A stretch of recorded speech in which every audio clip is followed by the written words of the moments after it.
Hey guys, welcome back to the class. Today we are going to resolve the another error account determination for entry INT GBB ZOB 7920 not possible.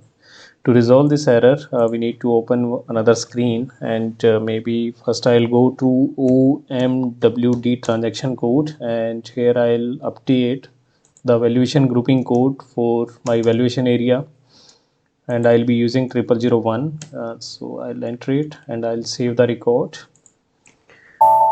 On the second step, maybe I will try to reset my transaction code by typing MIGO again, and I'll provide all the information starting from material. So my material code is 74. I would like to receive the quantity of 100 units. Plant and storage location. Perfect. Hit enter button and then try to click on the check post. Now you can see there is another error. Check table T004F entry Z004 does not exist. So we will resolve this error into the next class. Till the time, please do the practice. In case if you have any question, any kind of queries, please feel free to use my chat section, or you can also use my email address as well. Till the time, thank you so much. Take care. Bye bye.